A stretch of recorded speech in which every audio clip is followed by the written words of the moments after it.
everyone, I am Tacet, and welcome to the Gems of War Tower of Doom stream, week 18, day 7. Of course, at this point, we are way done with Tower of Doom. Main thing we need to do is finish out our dailies and finish out our last weekly stuff. Could even get a little bit of PvP in there, because I don't believe I actually grabbed my keys yet this week.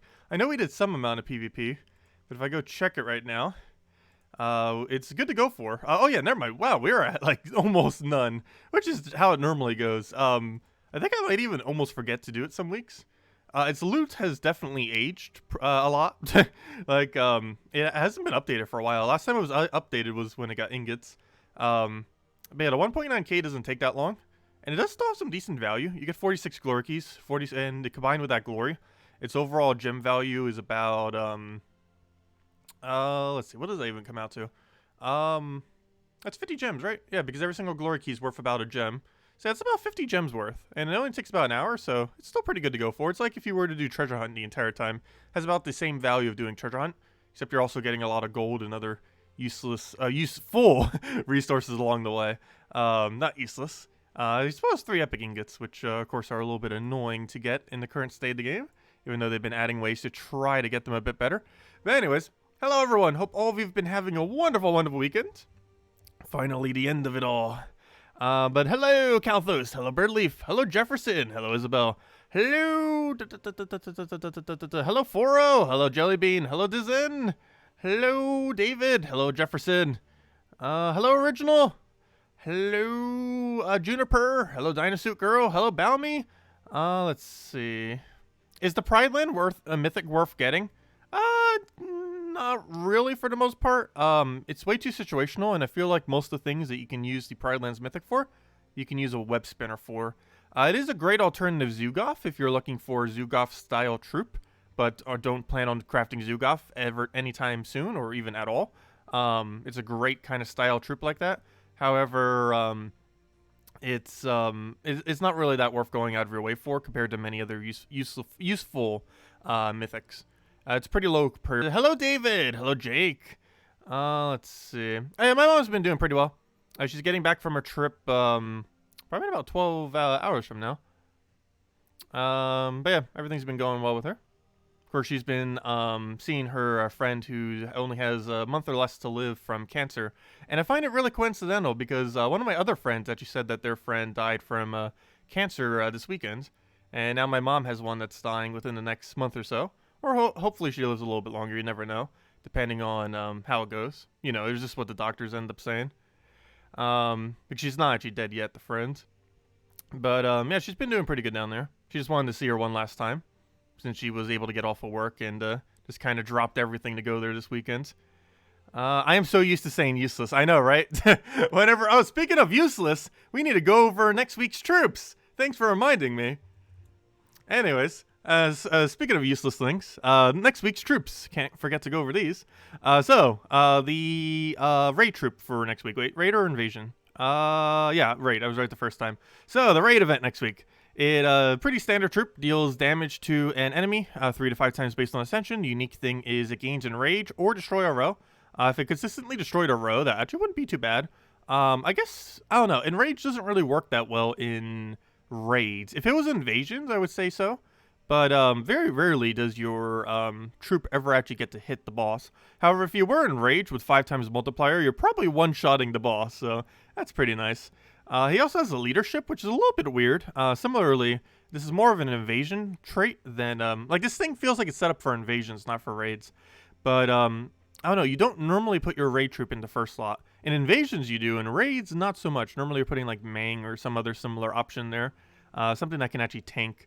Because you don't get to hit with your raid boss until you actually get to the raid boss all the way in last slot. So your skulls normally don't get to do anything to it. So a little bit of a weird setup. It seems like it should be for invasions and not raids, but that is what it is nonetheless.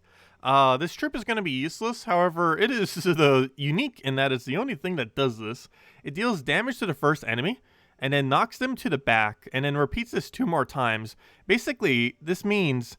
whatever is in their 3rd slot will be dragged to 1st slot. Or no, not even that. If it does it 3 times, that means whatever their last slot is will be dragged to 1st slot, and the first 3 slots will all take a small amount of damage. So that's a really weird setup. It also has magic, most likely based on half of, or damage based on half of its magic, based on how it's set up. But yeah, it's almost like a full AoE into dragging. Actually, that would have probably just made it a lot easier to understand too, if they would have just made it a full AoE and made it so it like dragged the last slot to first. Like, that seems like in theory what it does, just in a way more complicated way. So it'll damage first slot, drag it back, damage first slot, drag it back, damage first slot, drag it back, which would have brought the last slot to first and would have damaged everything except the last slot.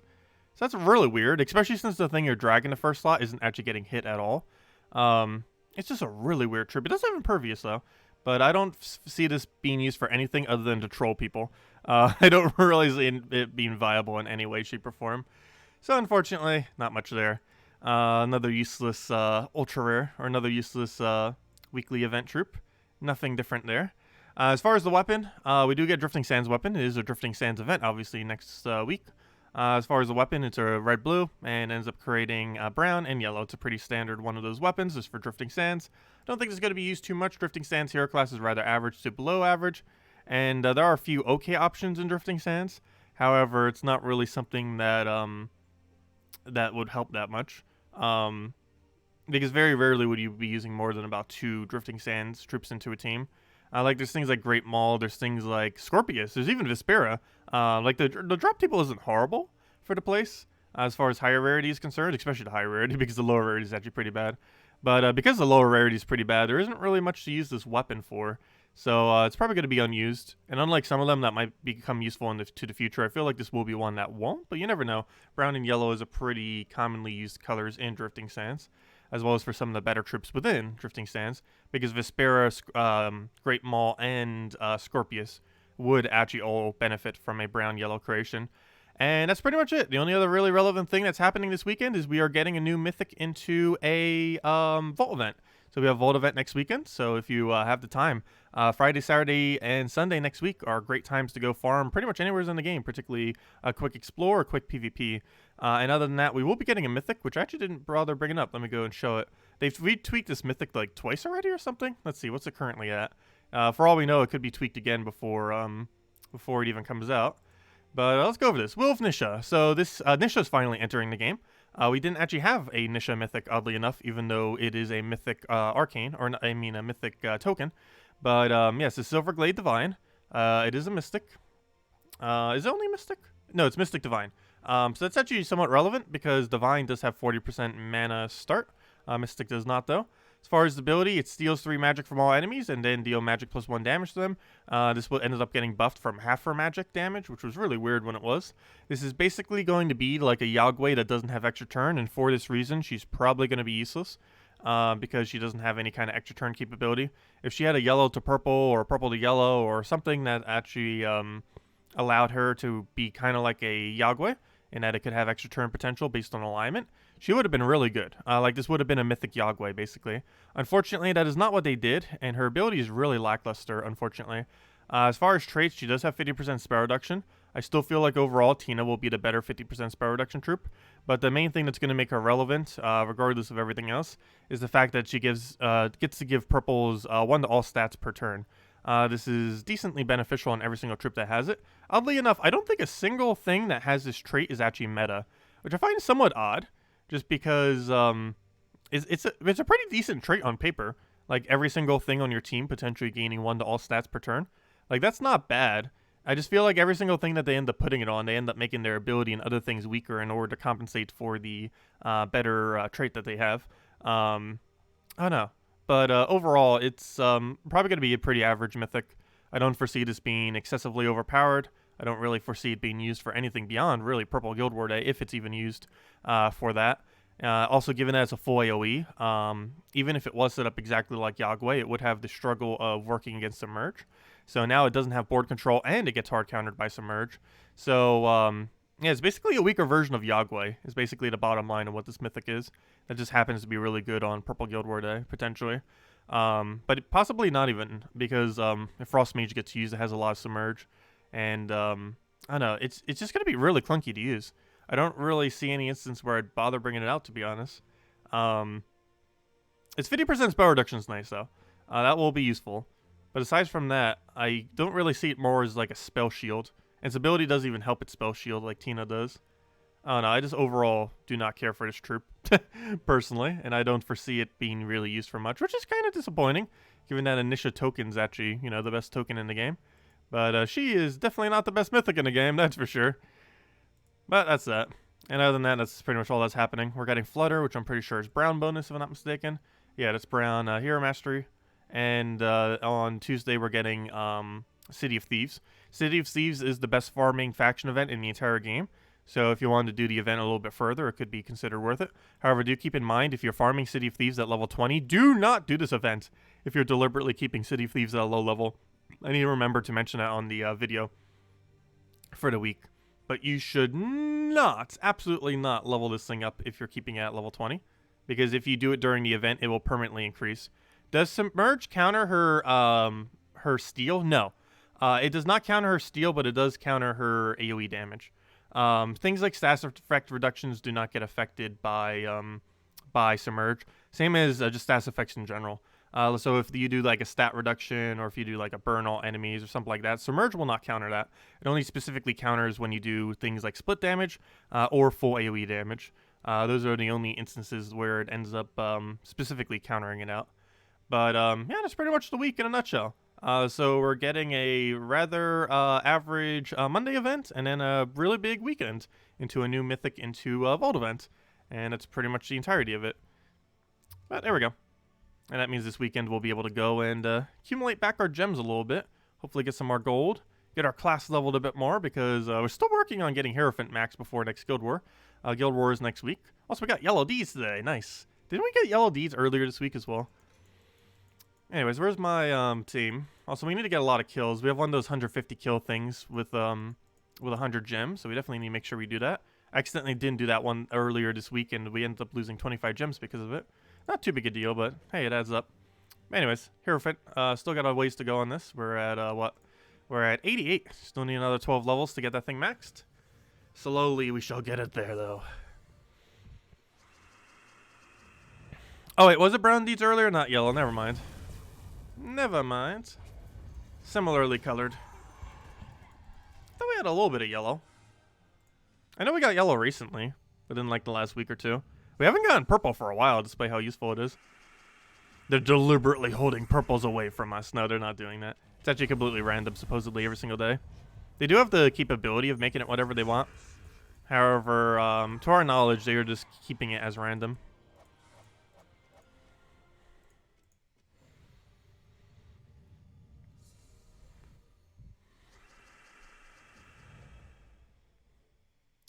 No, she gets to damage all troops.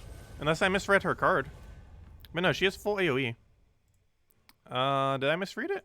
She should be full AoE. Yeah, it does all enemies. It says to them, but it says all enemies prior. So to them is referring to all enemies. But no, it does full AoE damage. Not just one. It's worded a bit weirdly, compared to how most troops have it worded. But it is a full AoE, nonetheless. Yeah, now that I look at it, it is worded a bit weird. But it will still hit all enemies.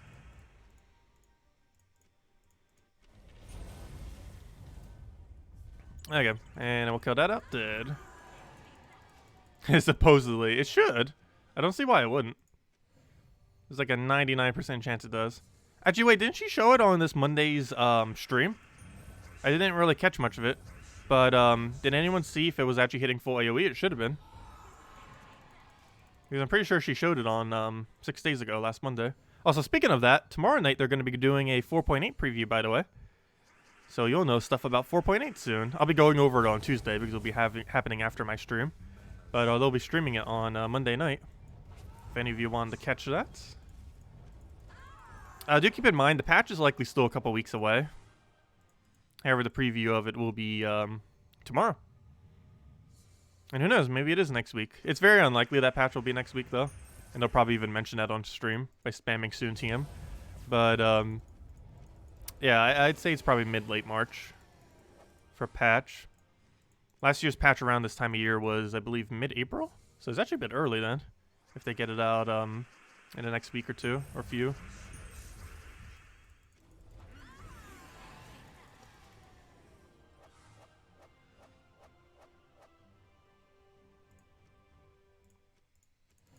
She completely mana blocked it. You don't even think she even casted it once? Oh gosh. There are teams that can work with full block though. One of my favorite troops for that now is I keep forgetting her name because she has such a weird name. Let's see if I can remember it. Tulio. Tulio I absolutely love for that now because you can actually fill up mana while being blocked, which is pretty cool. There are already some things that could do that. However, Tulio does it pretty efficiently. The most efficiently of any troop in the entire game, actually. Other than like triple Dwarven Gate or triple Finesse, but very rarely would you be using that with a combo like that. But anyways, that's out the way. Let's go clear out dungeons with some magic.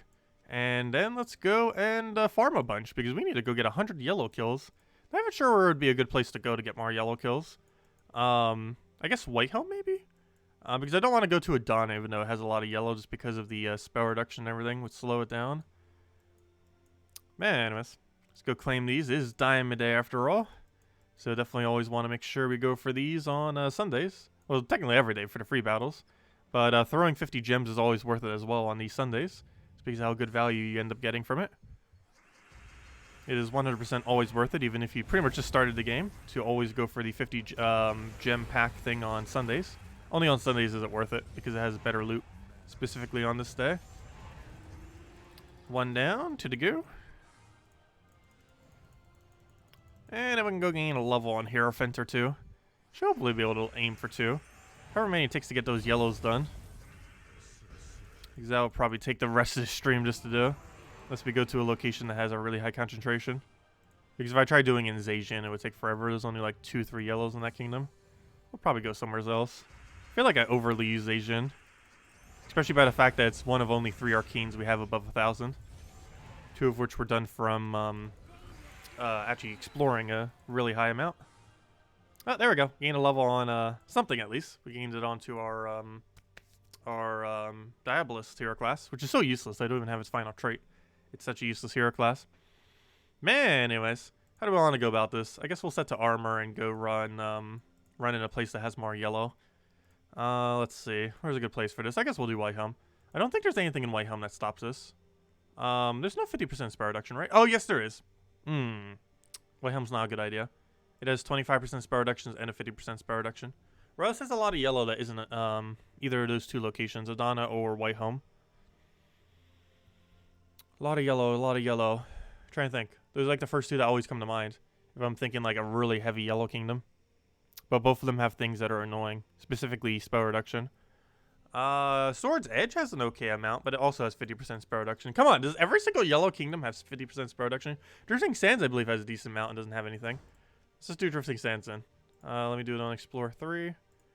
Pretty sure this has a pretty decent amount. Well, there's 2. But anyways, it's not the team I want. Let's go switch back to this. Let's see. Also, if anyone still has any questions, let me know. Let's see. A good way to get runics is the 50 gem packs from the dungeons. Oh, also that reminds me, I didn't even go and bother doing that, even though I made mention of doing that. Fail. The total amount of fail that has just occurred. The best way to get runics is from Explore. Explore spam is the best way to get runics in the game. Oops, why am I going to Soulforge? What am I doing? Go to dungeons. Go grab this thing. 50 gems, and it gives all this loot. 80 diamonds, 400 shards, 500 souls, 2 gem keys, and Celestial. The diamonds alone being worth it. But the gem keys counts as like half those gems anyway, so it's really good value. So they're still doing this flash offer. Oh yeah, they're still trying to sell 2 blue deeds. It's not really that worth it. Man, anyways, let's keep exploring here. Yeah, this place has a decent amount of yellow. We just went from 2 to 3. So we're making progress. Not as much as a few other kingdoms, but still pretty decent amount. Though its concentration of yellow might be pretty high. Does have a bit of annoying in power, but I don't think his 5 damage is really going to do anything most battles. But Explore difficulty, though. Explore 3, probably. Because the higher ones would give you more of the higher trait stones. And it's kind of more of a mid-range trait stone. You also get battles done quicker at the lower rarities. And also, even as I say this, we already got 2 or 3 arcanes in like the last minute. But yeah, I feel like our Explore 3 would be your best bet. Just because it cycles through battles more. And since it's a mid-range rarity, it might even have a higher chance of dropping at lower rarity than high.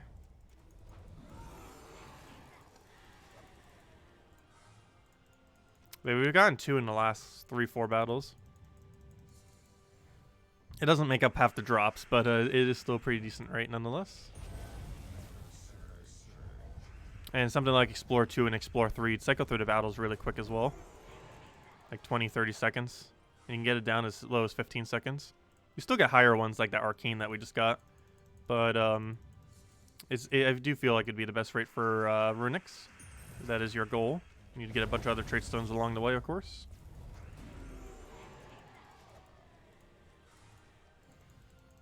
Now, as I say that, we haven't gotten a single Runix since then.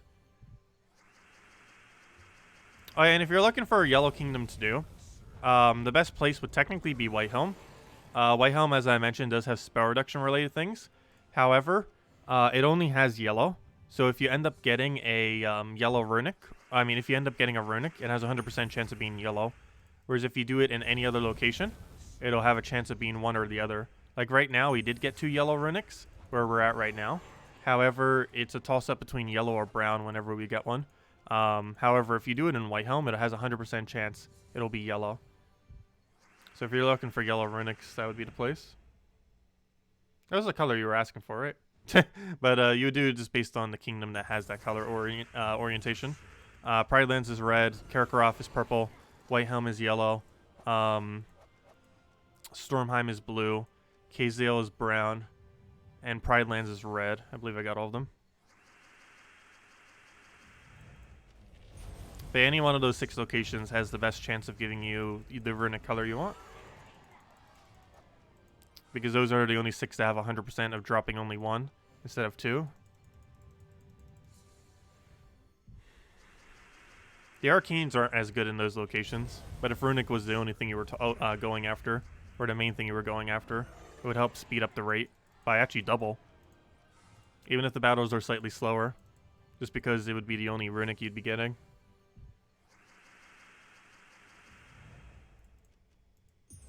Yeah, Delves does have an excess of some runics. There are a lot of rooms that give blue or purple. I think there's a few other colors too, but there's a high concentration of blue and purple. I believe every single color is covered to some capacity. But I believe blue and purple have both 2 to 4 rooms that give it, if not more. The first one that comes to mind is that one Toad transform room, but I know there's a few others. There's definitely more than just that one. I don't normally pay attention to the runics though whenever I'm delving, just because it's not really a relevant resource to me personally. But yeah, you do get an okay amount of them. Like it's not like an excessive amount, but you do passively get them over time through delves.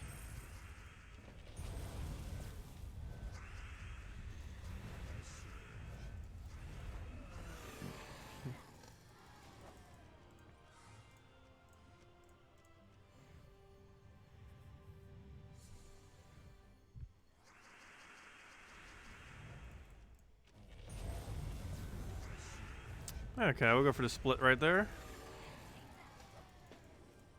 Almost at our level. Which I have no clue how much more EXP we need. Didn't even double check our starting amount of EXP. It's probably at 0 if I had to guess. Because we probably finished the most previous time at gaining a level. Also, by the way, we are back to normal schedule again. Of course, we did miss 2 streams this weekend. But should pretty much be back to normal now.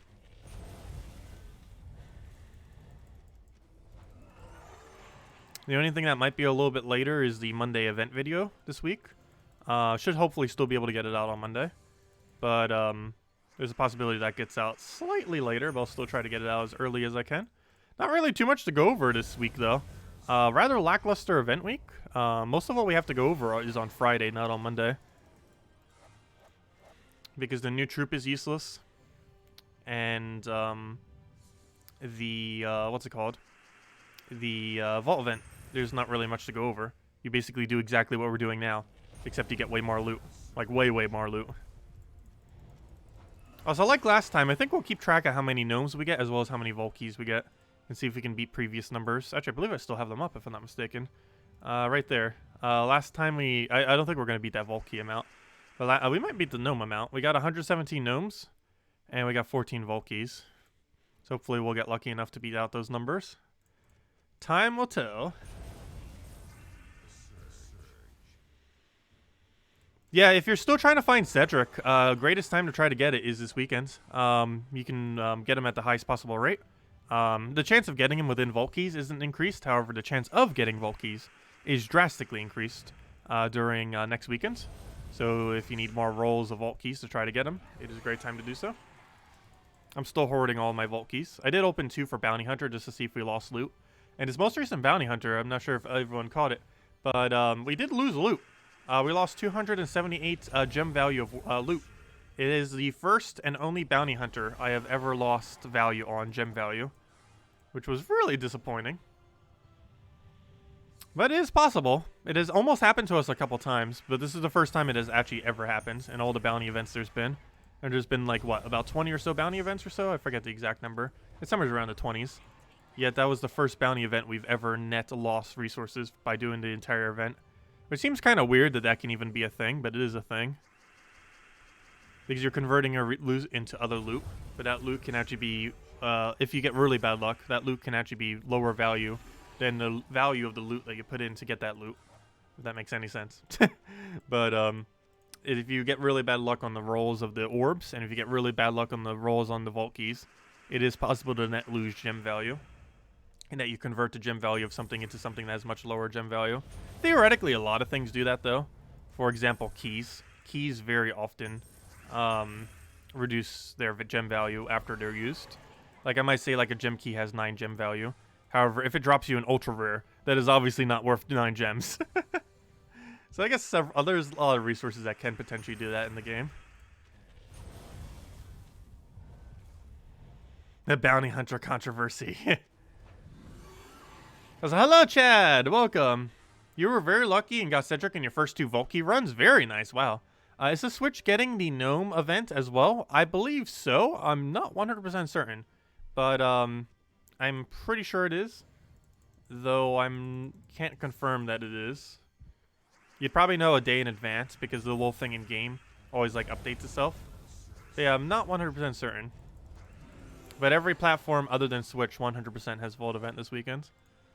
I'm pretty sure Switch event is aligned on Vault event. A lot of their other events aren't aligned to what all the other platforms are having, but I'm pretty sure Vault event still is. Like 90% certain.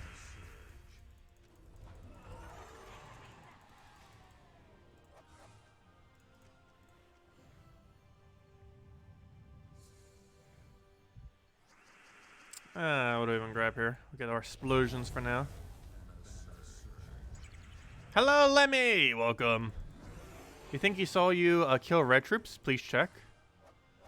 Oh, wait. Do I have to kill red, not yellow? Have I been doing the wrong one? Oh, I do have to do red.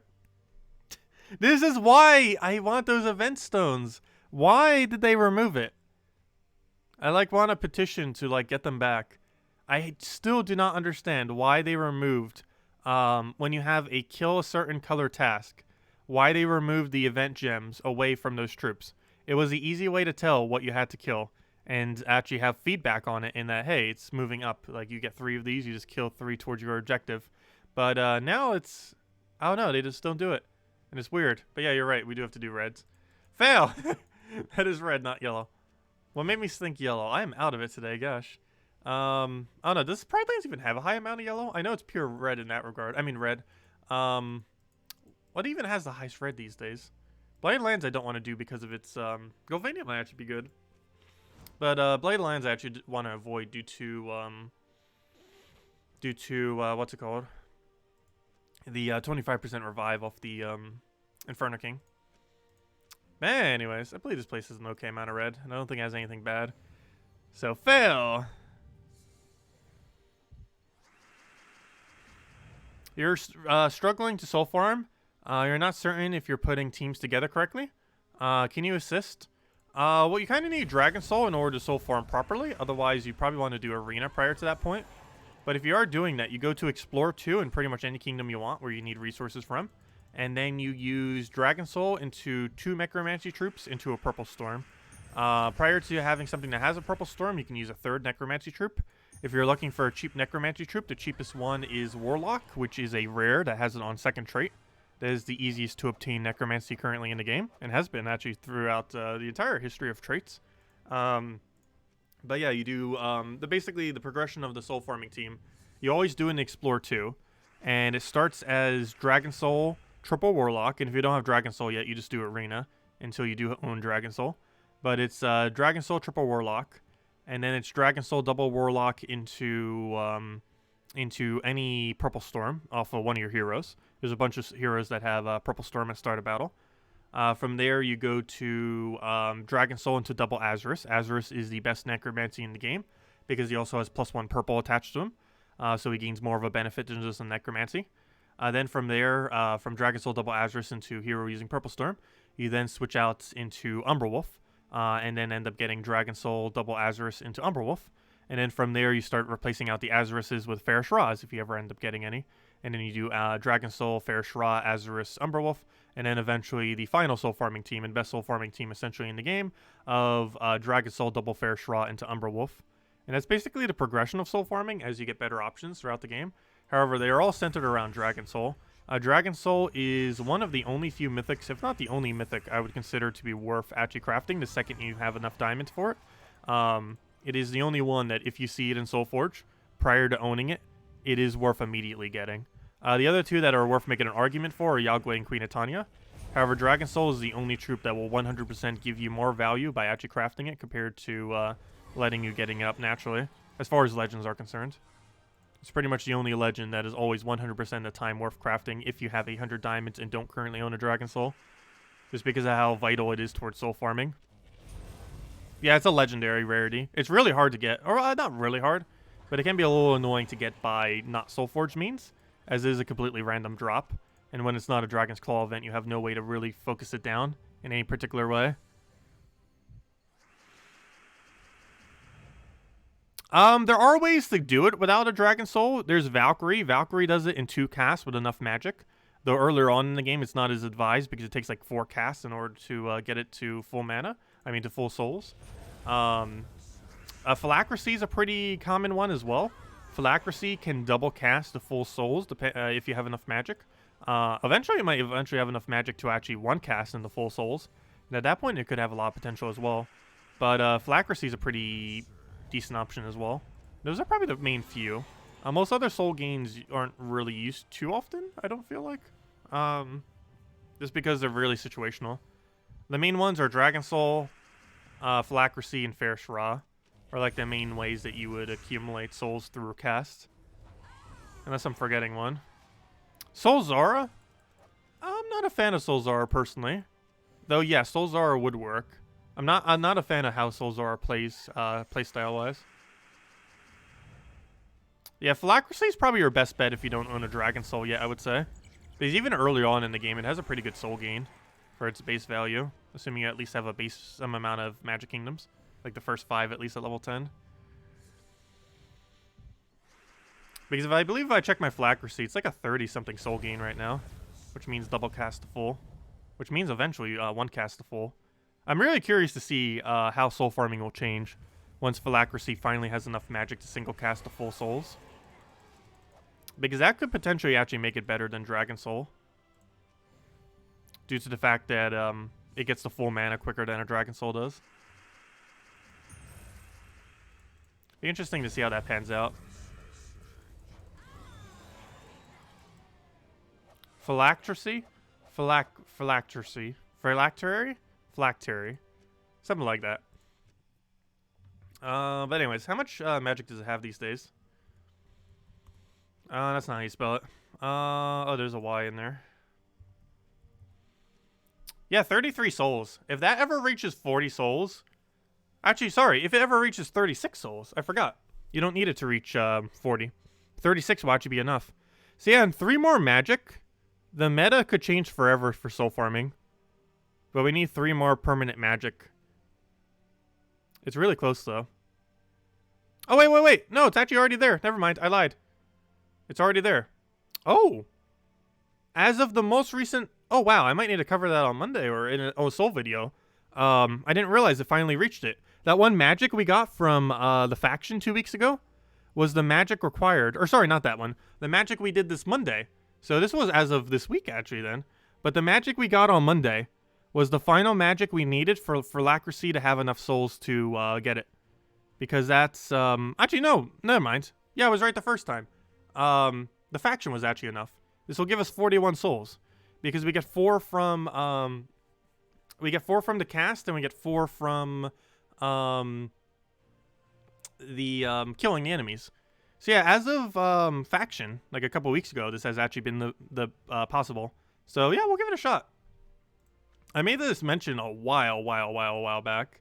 But, yeah, Phylacracy does finally now have enough mana that it can do it. I mean, enough magic, I mean. But yeah, let's go replace the team and see what we could do. We'll try a couple different variants. What was the one that was suggested? Might do something else, though. I'm feeling Leprechaun into an instant kill of some sort. Let's see. You did Phylacracy, 2 Sacrificial Priests, and a Fairish Ra. I do only want to go 1 Fairish Ra. That is correct. Because I do want to Leprechaun this, I believe. So that we can quick kill a bit better. Because that's where it's going to gain more of its values from the fact that it can actually quick kill. Also, we do have to run this with a half mana start hero class, unfortunately. So I can't really level any hero class since I already have them all at half. Fairish Ra, we definitely want.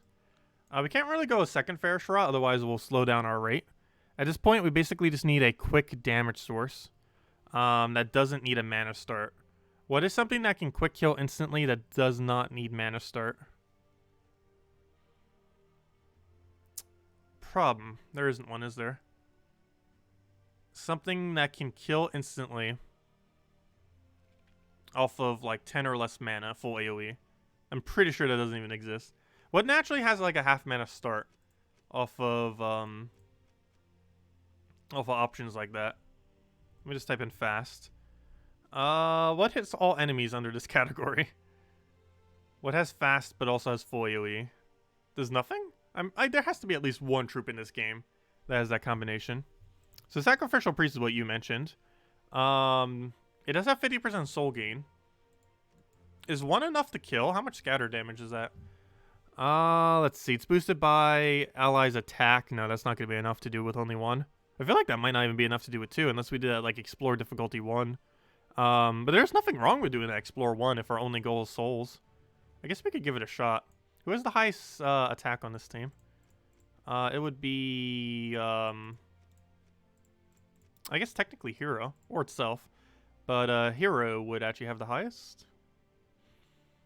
So yeah, we'd cast Phylacracy, cast on Hero, and then win. Seems like the plan. Is there really not a full AoE underneath fast? I'm kind of surprised. But yeah, we'll try it this way and see what happens. Because we get this Leprechaun into instant win, hopefully. That should be enough damage, ideally. And if it's not enough, we could just do a hero class that has really high attack gains at the start of battle. Okay, what am I looking for? I'm looking for probably a purple-yellow. What do we have? Minus red, sure. Plus 2 purple, plus 1 yellow. Also, we get extra magic from this, too. Oh, no! Nice! This team actually could have done this even earlier, because we got 3 additional magic. Gosh, this team could have been done for ages already.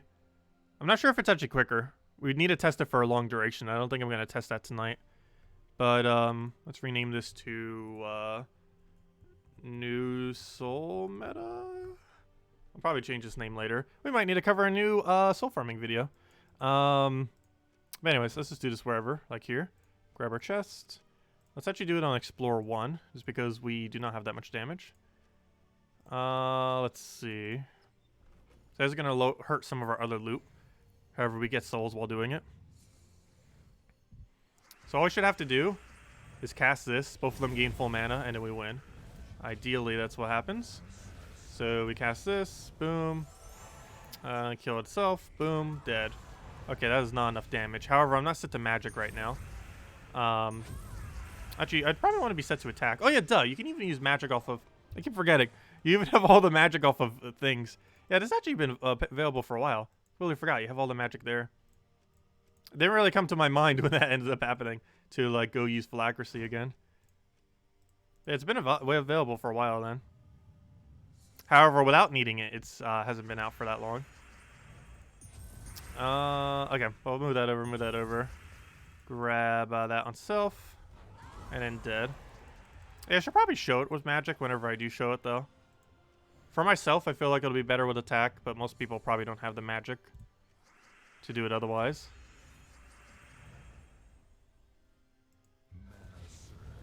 I know, I meant to do attack. Attack is actually better if you have the magic already. Because we're already at 41 souls, and you don't need higher than 40. 40 is max. Even if your number shows higher than 40, 40 will always give you full capacity of souls.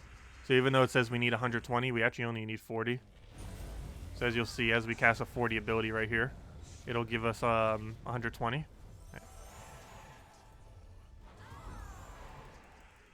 Yeah, this isn't that bad at all. I might need to cover a soul farming video this week. This has technically been possible since tokens, actually. However, it hasn't been possible without tokens until the faction a couple weeks ago. If you wanted to do it with no niches at all. Also, loading screen. There we go. But yeah, that's 336 souls per battle. And it gets a kill within pretty quick. Unfortunately, we're not allowed to use any hero class with this because we need half mana start hero classes. But unfortunately, I've already leveled all my half mana start hero classes. But if you don't have any, it would be pretty good to level it up with. And, oh, I should have got up full mana before I did that. Now we're blocking on purple. Mistakes are made. That works pretty well. And we gain 336 souls per battle. And it seems like we're gaining a rate of about 50,000 per hour. So with one fair Shra, we're almost getting 2 fair Shra rates. Oddly enough.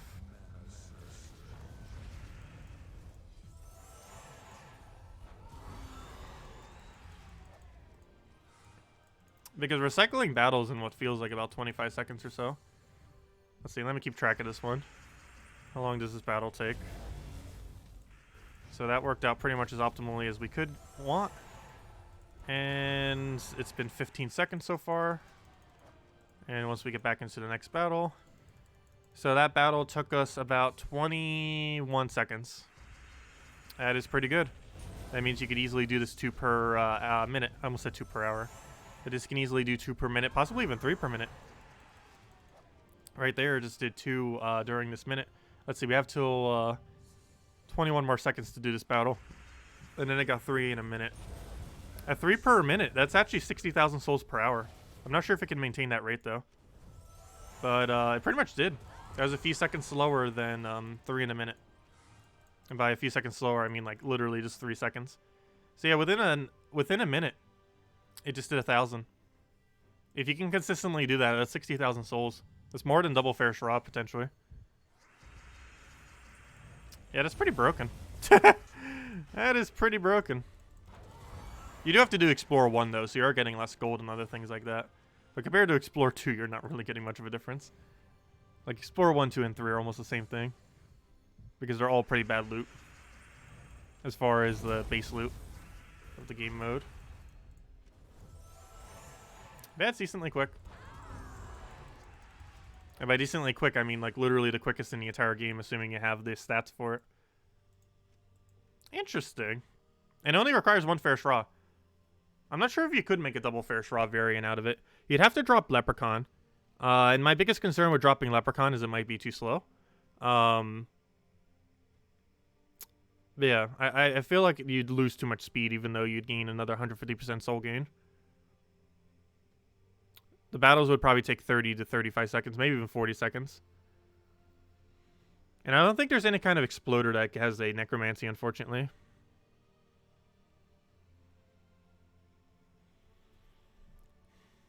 Explore 2 gives 11 seals per match, but if you do enough of them, you're already going to have it max. Like, I'm not too concerned about getting max seals.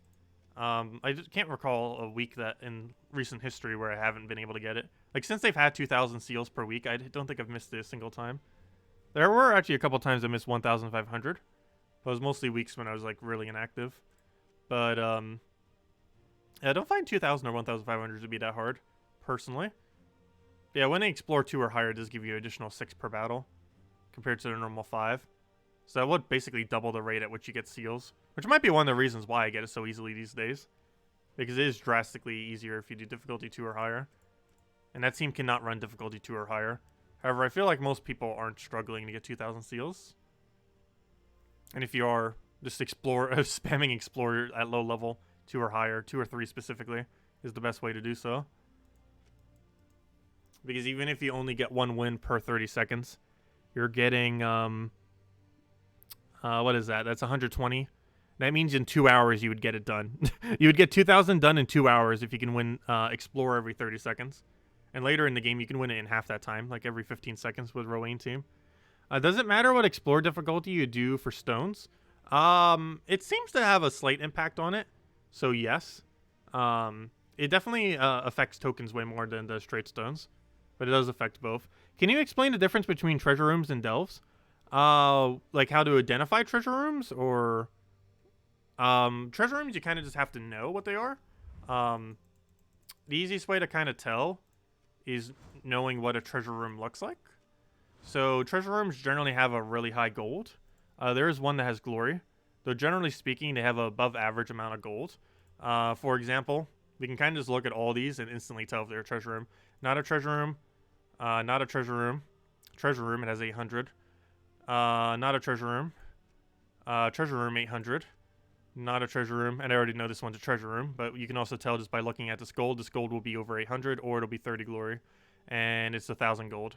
But you basically tell if the room has over 800 or more gold, it'd be a treasure room. The only exception to that is there's one that has 30 glory, but yeah, basically if you just look at that factor, you'd be able to tell if it is a treasure room or not. These 3 spots in this delve are always treasure room, and I believe all 4 of these have a chance of being a treasure room, but these 3 are the only guarantee in this specific one. And you kind of just learn over time, like, where they are in various delves. Let's see. The effect says all allies gain something. For what? Let's see. If you don't have a fair Shrai, you can just double up on the necromancy and use another sacrificial priest. And just have double sacrificial priests. Which one is best to do first?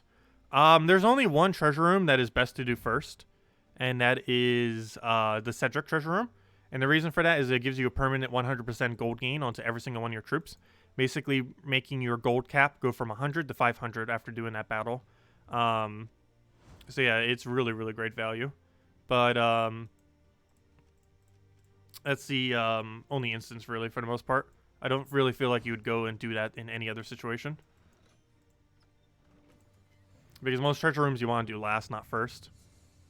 Only reason Cedric goes first is due to its sheer amount of gold that it gives to every subsequent battle. That would get wasted if you take it later. Because most of the value of almost every treasure room in Gems of War happens the second you take it. So you want to take them last in order to build up multiplier, so you get more value for when you do them. Also, why am I taking gems? I need explosion. There we go.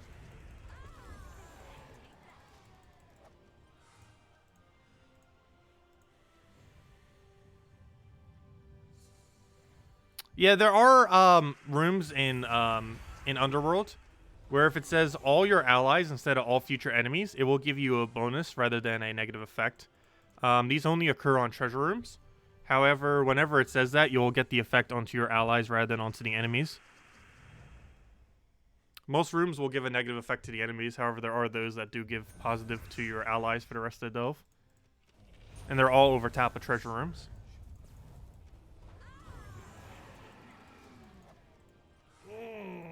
Oh, so why am I doing Explore 1? I only need that for soul farming, not for rolling demolishing.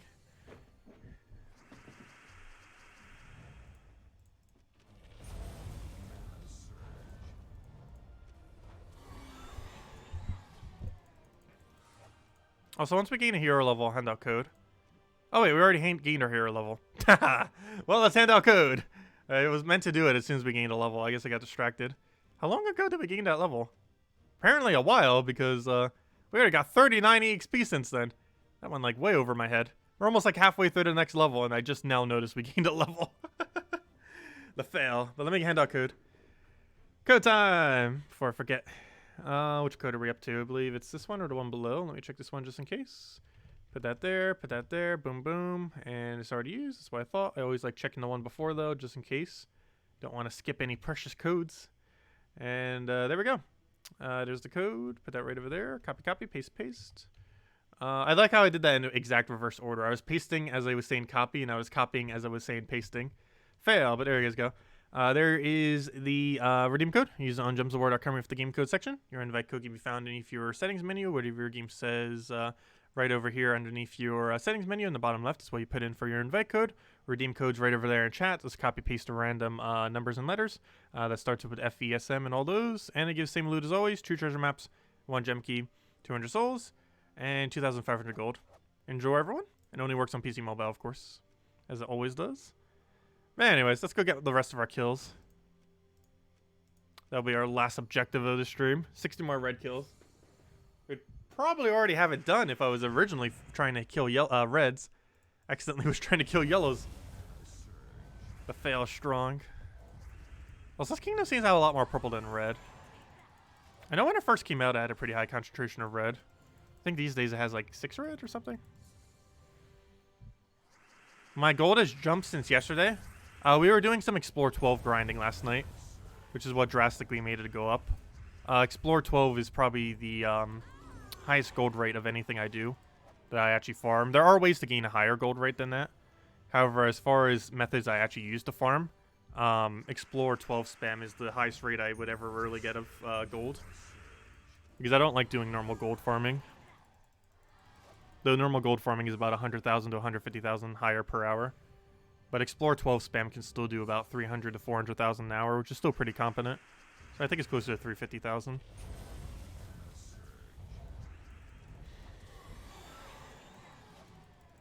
That's why it went up so much. Because what we're doing right now with Rowan, like when we're spamming Explore 3, is only gives about 100,000 gold per hour. So if we did this for 3 hours, it would be less than if we did Explore 12 for an hour.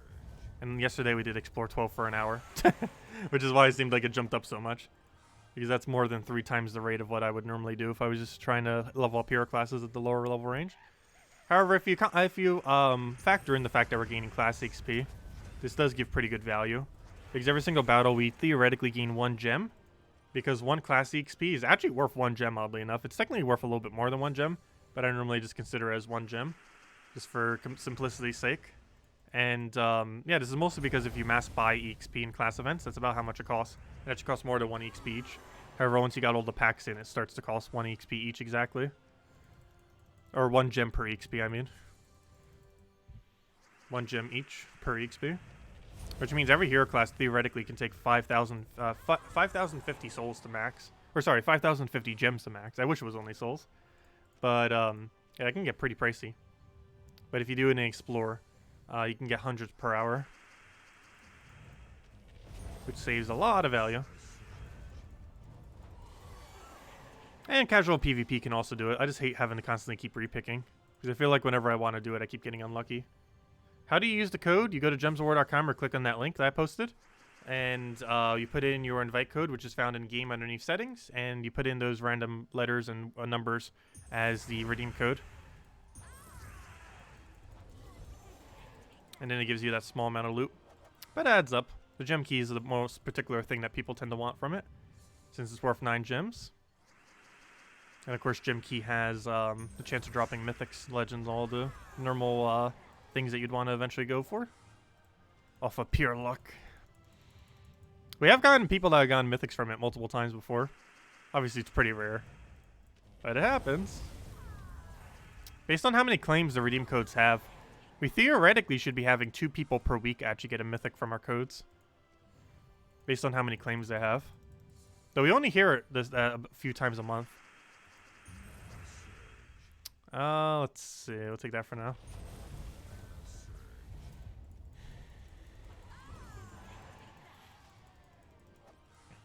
But if anyone still has any other questions, do let me know.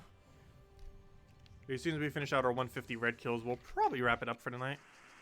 And I want to get to bed early tonight as well.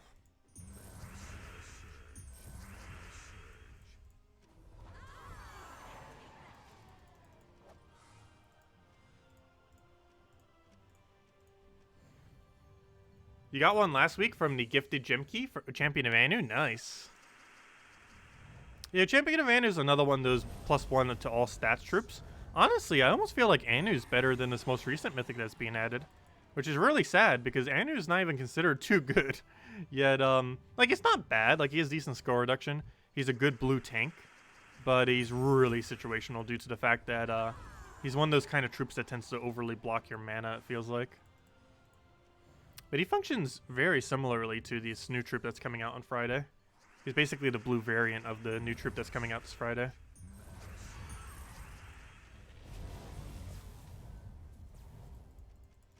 Looks like the gnome event already started. I know, we're getting a lot of gnomes. It hasn't actually started yet, of course. Not going for 1,900 PvP this week? Oh yeah, I probably should grind to that a little bit. I probably won't, honestly, at this point. It's not too bad not going for it. Like, we're losing about 50 gem value. And 3 epic things. Like, that's the only thing we're really losing out of it. But yeah, I think I'll skip on it this week.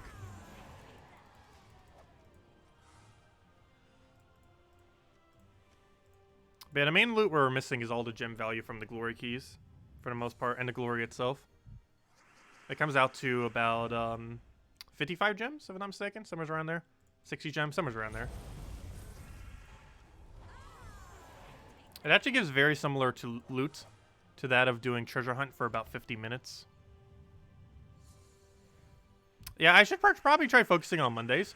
Normally I do if there's more stuff to test. However, Panther wasn't really something that you could test in PvP. Because normally when I test the new Monday troops, or, you know, any Monday troops that come in, that's what ends up giving me a good majority of my PvP per week. However, Panther couldn't really be tested in PvP. And the one that's coming out this Monday, I don't even need a test in PvP because it's useless. So we don't even need to cover any teams for it because it's just a useless troop.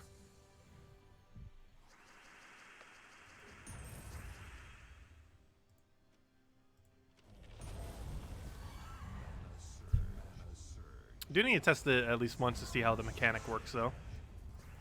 Even though it's worded very weirdly, what it should do is it deals damage to the first 3 enemies, and then drags their last slot to first slot. It doesn't say it does that, but based on what the wording is on the card, that's basically what it does say. Just in different wording. A really weird wording.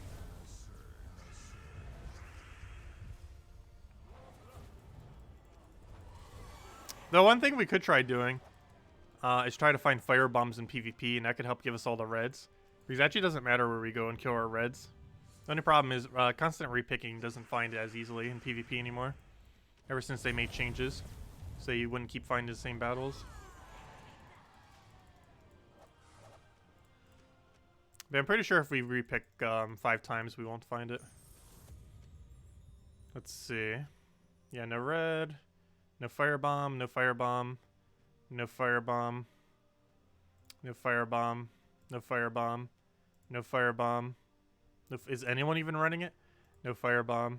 No. Yeah. Oh, I should have went for dragons though. But I don't think it'll be worth it. There's a lack of options. Gosh, this place would be great for purple. What was useless thing this place had more red than this? Gornum. Hey, Vault Weekend already started. Haha, no kidding.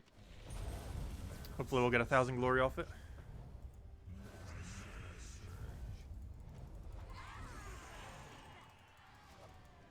Hey, 1,000 glory. Nice.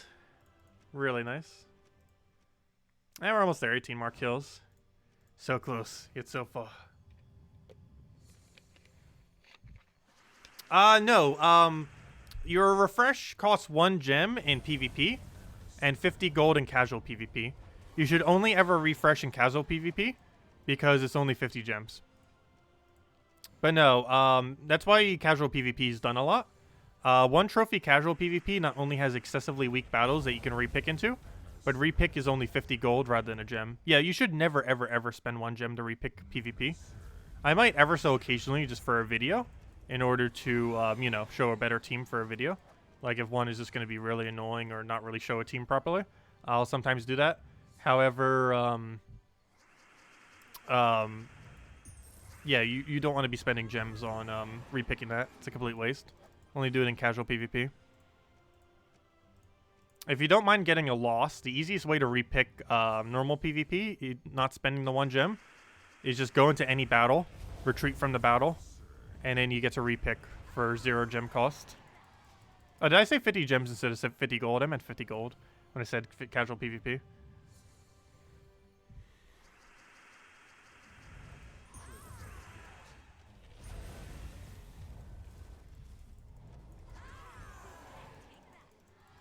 Yeah, could you imagine if it cost 50 gems? That would be absurd. Though I definitely pay 50 gems for infinite repicks. Actually, I'd even pay 1,000 gems in normal PvP for infinite normal PvP repicks.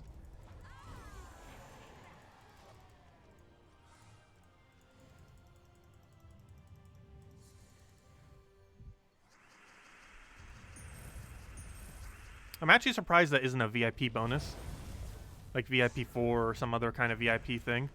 Or if you get us to a certain amount, it just gives you free repicks for PvP and casual PvP. With it obviously mostly being useful for PvP. I think the main reason they didn't do that is that it'd probably be pay to win.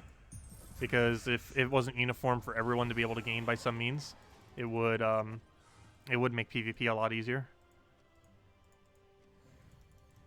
But I'm pretty sure most people that go for leaderboard don't even bother repicking. It is a VIP bonus? Is it really? Wait, at what bonus? Is there really free repicks for that? I don't believe there is. Is it? That must have been added in recent times. I don't recall that ever being a thing. I don't see it anywhere. You have automatic free scouting, but I wasn't referring to free scouting. I was referring to the capability of spending 0 resources on it. But no, there's nothing for it. There's nothing to be able to repick for free. That would be an interesting addition. I'd rather they just add a gem cost to it than put it on VIP, though. But VIP does need some revamping. And who knows, maybe when they eventually rework it, it'll be one of the things they rework it to. I was hoping if they ever do revamp it that they don't make it too pay to win. Because some of the further tiers are excessively hard to get. Because they're way too expensive. Max VIP is literally almost $9,000. It's like 8,000 something dollars spent on the game. Now obviously the average person will not be doing that. It's obviously a little bit of a benefit for people that do spend the money. Most of it's just a grind reduction. And that I don't mind. A grind reduction being added to the game for money. Especially since endgame's pretty healthy with how much the game just naturally gives you. One nice thing about Gems of War is very few resources are limited in how much you can actually accumulate. Many free-to-play games, especially these days, will limit the max amount of some resources that you can get per day to make sure that no one ever gets a really broken amount if some kind of like good farming method ever comes out. Basically to limit the resource so that they could control the resource and sell it to the players by deliberately making it scarce and then selling back the solution essentially. But Gems of War are pretty good about not doing that. The closest thing this game probably had to that was Epic Ingots. However, in recent times, we got in that Mechanome, which helped fill out Epic Ingots a little bit better. Also, they ended up doing a really nice thing in that the entirety of one of the trees, I actually forget which one, but one of the guild trees, which you can actually see if you don't have them already completed, has Epic Ingots on it. Like, literally the entire thing. It was originally going to be scattered between common and mythic ingots, but they ended up making one of the trees just give pure Epic Ingots, which was really nice of them, because it was the biggest thing that probably has been done in recent time to cover that gap of the lack of Epic Ingots in the game. So that was pretty cool. But, yeah, Gems of War does that to almost no resource. Like, even the premium currency you can infinitely farm. Gold, which is like the secondary almost premium currency, you can infinitely farm. Glory, which is really useful, you can infinitely farm. Soul, we were literally just infinitely farming during the stream. Well, technically gold as well. And, yeah, like a lot of the core resources are can infinitely be accumulated. Let's see. What's the most amount of money you would recommend to spend in VIP? Probably for VIP 5, which is $130 in order to get VIP chests. VIP chests give you twice the amount of value relative to spending the exact same amount on gem keys of giving you a mythic. So when you're going for full completion and trying to get the last few mythics that you need to get 100%, it can be pretty helpful. However, you do tend to do that off of event keys more often than not, Because if you have more than half the mythics in the game, you have a higher chance you'll get a mythic you don't own compared to one that you do own. So do be mindful of that. But, I don't know, VIPs chests aren't really even that useful in the current state of the game, but there are still technically better drop rate for mythics than gem keys if you're going to be spending gems on them. Other than that, VIP 3 is definitely advised. You can do Death Knight armor into VIP 3. VIP 3, I believe, costs $30 or $40. I think it's 30. And Death Knight armor gives you a bunch of bonuses, as well as giving you VIP 3. So it's a pretty nice combination. If there was like any one purchase that is like the most worth it, I'd personally say it's Death Knight armor. And some flash offers. But not counting flash offers, it's pretty much just Death Knight armor. It's one of the only few things I would actually advise getting in this game if you were to play it long term. It's basically like buying the game. If you're looking for an option that's basically a buy the game option, because I know like some people like that for free to play games. Like this one thing that they buy once and they can pretty much just play the game normally. While Death Knight armor doesn't necessarily do that, it does give you free scouting, which is pretty convenient, and it gives you a lot of extra bonuses. It also gives you a decent amount of keys that can help you get rolling, and some gems. But it's a nice little pack. Let's see. Yeah, does anyone else have any other questions? Otherwise, also I need to do an updated video on how to use money on this game. The other one I did was like 3 years ago. I should probably do an updated one because there's like a lot more ways to spend money on the game. Obviously, most people will play the game free to play, but for people that do want to spend money, just to go over how to use it more efficiently, just to not waste as much money if you are going to spend money on the game. But yeah, I need to do cover that sometime in the near future. Because we've gotten a lot more purchasable things. Though I haven't purchased barely anything in that time. Yeah, any other questions, anyone? Any good teams for next Drifting Sands raid boss that doesn't use Scorpius? Well, I probably wouldn't even be using Scorpius due to the fact that the last slot has immune to poison. I'm most likely going to be using Great Maul into Skull Spam. Actually, we don't even really have Skull Spam, do we? Unless we use like a Doom weapon. Huh. Maybe I'll use Mang then. I'll probably use Mang, Great Maul, something. Main, Great Maul, Ray Troop, something. What's the mana generator from the place? Oh yeah, we can build a Vespera team. Haha, wait. We can build Purple Vespera. Wait. We can actually build Purple Vespera. That is funny. We can build Purple Vespera for Drifting Sands if you own Vespera. I might actually be doing that for the event. I completely forgot about that. That's kind of funny. But, yeah, you can run Purple Vespera. We got Mad Prophet. You can run Weapon. I believe the Raid troop that's coming in uses purple. It's like purple and one other color, right? Pretty sure it is. Let me double check. I'm pretty sure it's purple something. Oh no, it's not purple. Why? Okay, well, we can't do it that way. However, we can still use a Doom weapon and do it that way. Like a purple Doom weapon. But, yeah, you could run Vespera. You can run a Great Maul Skull. You can run Mang and just run a pretty standard Mang team with behind nothing. There's actually not much to put behind it to make it work. But you can just run like a standard Mang with useless options. Oh, we got Dust Devil too. Oh! Doesn't this move... Wouldn't this move last slot to first? I didn't think about that. Dust Devil with first slot Raid Troop might actually be useful. I was wondering why the Raid Troop was set up to be so good against the Raid boss. Given that it was set up more for invasions. But you can actually use Dust Devil to... Oh, no, it doesn't. Never mind. No, you'd have to cast it 3 times. My bad. Because it moves first to last. My bad. No, never mind. You'd have to cast 3 times to move the Raid boss to first. So, yeah, you can't use that method. But, yeah, you're probably just going to go, like, Vespera purple. There's Vespera pure purple. There's Great Maul team. I would not advise using Scorpius because last slot is immune. And that's, like, it. Those are, like, the only 2 options. That and just using, like, a standard Mang. There's not too many options for Drifting Sands. A lot of troops in this kingdom are completely useless. And Scorpius won't work here. But, yeah, that's really strange.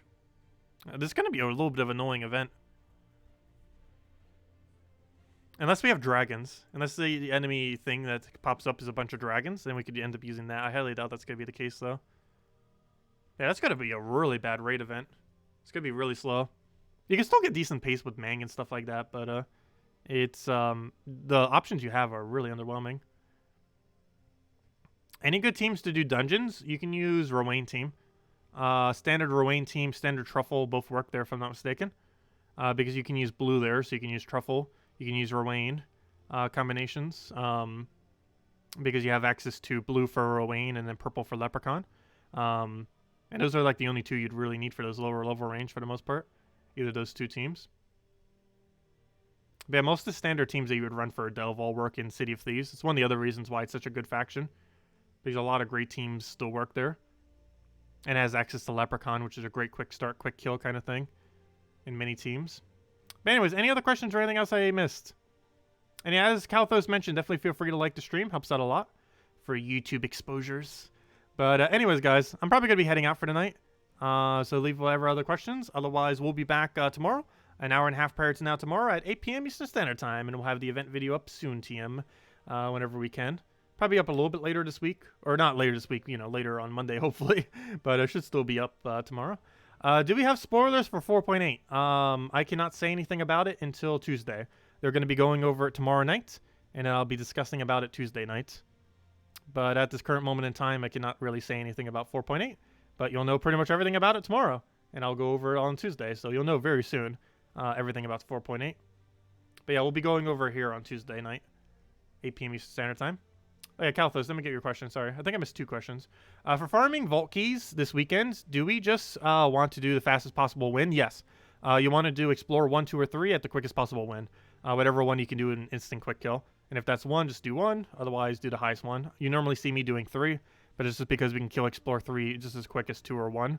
And so we just get slightly more loot from it. But yeah, just do the quickest explorer at the lowest level. Or do the quickest team you can at the highest explore difficulty that you can consistently one-shot 100% of the time. And if that's explore 1, just do explore 1. Though you do get slightly less loot compared to Explorer 2 or 3, but it's such a minuscule difference that it won't really make much of a difference. The main thing that matters is winning as quickly as you possibly can. As the more wins you, or the more battles you cycle through, the more chances you'll have for gnomes. And the speed at which you win rate is the most important aspect when gnome farming, because that's the main thing that determines if you end up getting a gnome, is winning a battle, and then just constantly keep going over and over again, winning battles in very quick back-to-back. Let's see. As per question above, would it be easier for you to have a preset team to test against for videos? I guess that could theoretically work. I normally like just doing it against random people in PvP, as it gives a lot more variation compared to what I might end up building. And it already takes a little bit of time to make so many teams up. And I have to set up even more for defense. Like, if I didn't have to cover teams, I could probably have the Monday event video up, like, 2 hours after the event drops. The biggest thing that ends up making it take longer is the fact that I normally compose around, like, anywhere from 8 to, like, 12 teams sometimes for various Monday event videos. And that's what ends up taking up a good majority of the time to actually develop the video, more so than anything, is the teams that go into the video and having to go and write them all out, get them all pasted, get them all in the video and all that. But yeah, the actual development of all the teams is normally what takes the most amount of time of anything for a video. Like, if I didn't cover them, I could pretty much just go like the second I wake up and just record, or even just stay up and record it and then go over it. I used to do that in the past. What I used to do is I would just go over the event on Monday and then go over on teams on Wednesday. That's somewhat problematic into the current state of the game though, because some teams are needed for Tuesday, as well as the fact that if like a new thing comes out, like a new legend on Monday, normally people want to know about it on the Monday that it comes out. So I've just been covering it all in one video. But in the past, at one point, I actually did separate into 2 videos. And while I like doing it that way, and almost would prefer doing it that way, I kind of can't. Just because like everyone else who covers videos on it as well, I'll do it on Monday as well. So I kind of have to cover it all on Monday, like everyone else. But yeah, it's not that bad doing it all in one video. It just takes longer to development of teams, which is why the video doesn't get up as quickly as it could potentially go. Let's see. How about doing a team building test by our listeners? What, you mean like streaming it or something? Have people actually sleep? Haha. I'm probably going to bed as soon. Probably in like an hour or 2. But we could actually do like a team testing thing where we actually like development. I'm not sure if I would want to do that stream though, because if I was to do that stream, it'd probably be in like the middle of the night. Like it'd probably be at like 3 a.m. Eastern Standard Time. I highly doubt too many people will be around that time. Unless it's like a different time zone people. But who knows? Maybe we would. That'd be a kind of funny thing to do. I don't think I'd be doing it right now, though, because I'm really tired right now. But, that would be kind of interesting. Oh, yeah, it could be like a Discord discussion thing, too. That'd be kind of interesting. But having it as a stream would also be rather interesting. Kind of having it as like a Monday thing. We could try it as some Monday to test it out. Maybe next Monday I'll test it out. Definitely remind me. I'll probably remember it as well. But I'm definitely not doing it today, though. Because I'm like almost ready to crash right now, to be honest. But anyways, guys. I'm going to be heading out for now. Wait, one other question. When was Captain McCall Legendary released to the game? I don't remember the exact date, but it was about 7 to 8 weeks ago. It was this year. It was early this year. I want to say like the 2nd or 3rd week of this year. I did not remember the exact date, though. But it was really like early to mid-January was when it was added. I'm in East Coast United States, so it's currently 9:35 p.m. Yeah, depending on time zones, doing a 3 a.m. stream in my time zone would actually be morning for quite a few more Eastern time zones, like morning or afternoon. So it could work out to some capacity. But anyways, guys, I need to head out for now. Hope you all have a wonderful rest of your week. Next weekend is Vault event, so if you have free time, definitely make sure to grind that out for those 3 days. Be able to get more Vault keys and great loot from it just in general. So great to farm that up. Drastically increases the gem value that you end up getting from doing everything in the game, particularly explore farming. But anyways, guys, I'll catch you guys later. Thank you so much for stopping by. Have a wonderful week. We'll have the event video up as soon as I can, and I'll catch all of you guys later. Goodbye, everyone, and thank you so much for watching.